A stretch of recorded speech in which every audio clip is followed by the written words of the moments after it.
اصل تقوا ده چې کله د پزړه کې د الله تعالی خوف د الله تعالی یره پیدا شي چې کله د پزړه کې د الله تعالی خوف وي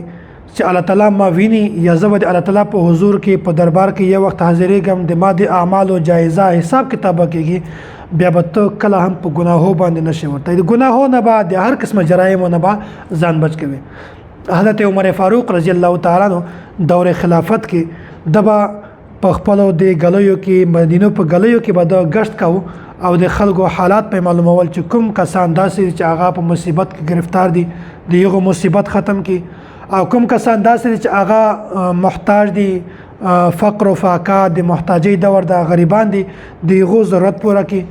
او کوم کس داسې چې کسان داسې چې هغه په ګناهو کې مبتلا دي د یو اصلاح کی. نو حضرت عمر فاروق رضی الله تعالی عنہ دا مقصد او د شپې به په دا غلوی کې غشت کاوه دا مقصد به پوره کاوه. بیا یو شپه حضرت عمر فاروق رضی الله تعالی عنہ د تهجد په وخت کې د مدینه په غلې کې روان ده د یو کور نه आवाज راځي په دوه کور کې یو د لوی عمر خزه د هغه خپل بلې خزه ته د کم عمر ده مثلا مور ده هغه خپل لور ته دا وایي چې د کومې شودې ته خرڅوي د ته اوبو ورګډې کا نو دا شودې به زیات شي او د دې کمایي به زیات شي پیسې به زیات درته راشي. هغه لور ورته وایي کنه وایي حضرت عمر فاروق رضی الله تعالی عنہ امیر المؤمنین خو حکم کړی دا چې تاسو کوم که خلک د شودو خرڅولو کاروبار کوي هغه د شودو ته وبونه ورګړي ملاوت نه کوي. نو مور ورته ویل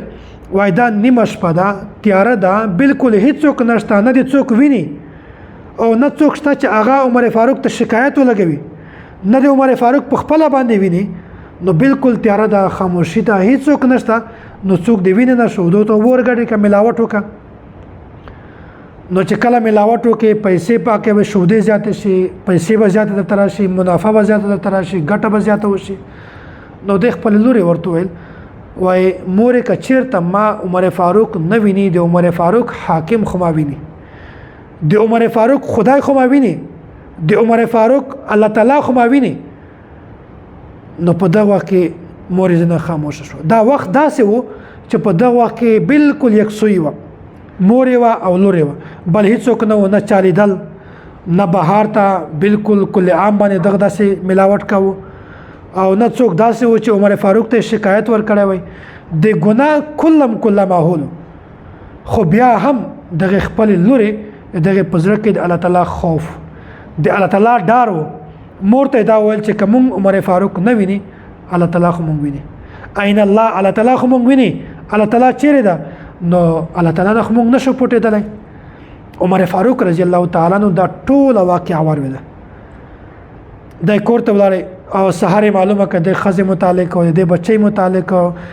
خبرې سره وکړلې. بهرحال حضرت عمر فاروق رضی الله تعالی عنہ بیا د خپل بچي عبد الله بن عمر رضی الله تعالی عنہ د رشته پیغام ورولېږي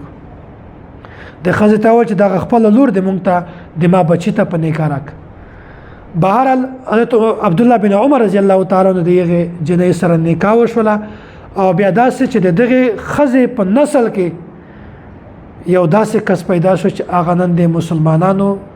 پنځم خلیفہ ده حضرت عمر بن عبد العزيز رحمت الله علیه پیدا شو. نو دا صرف په دی وجه باندې چې دا خزه دومره نیکه وه چې د دې په زړه کې د الله تعالی خوف که چیرې د دې په زړه کې د الله تعالی خوف نه وای دی به ملاوت کړی وای د ګناه کار به کړی وای او خلکو ته به دوکه ورکړی وای غلط کار به کړی وای خلاف شریعت کار به کړی وای. خو د دې په زړه کې د الله تعالی خوف چې الله تعالی ما ویني که عمر فاروق مې نه وینم پروا نشته الله تعالی خو مې ویني د عمر فاروق خدای خو ما ویني د حاکم خو ما ویني. نو په دې وجه باندې دا د دغه ګناه نه ځان بچ کو او دا د تقوا اوله پوړی ده. دا ته وایي تقوا چې د سړی په زړه کې د الله تعالی خوف یره دومره زیات وي چې هغه په ګناهو باندې نشي ورتلی د ګناهو نه ځان بچ. نو عمر فاروق رضی الله تعالی عنہ داسې ترتیب باندې هغه یغه ته پیغام نکاح ورولېږله او د خپل زوی سره د یغه نکاح وکړه.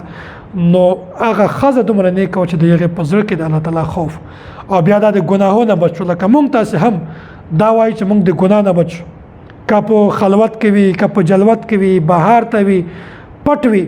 نو د دغه لپاره ضروری ده چې په زړه کې باندې الله تعالی خوف وي. که چیرې د الله تعالی خوف په زړه کې نه وي بیا دا انسان کله هم نشي کامیابېدلی دا به کله نه کله په دې ګناهو باندې ورځي.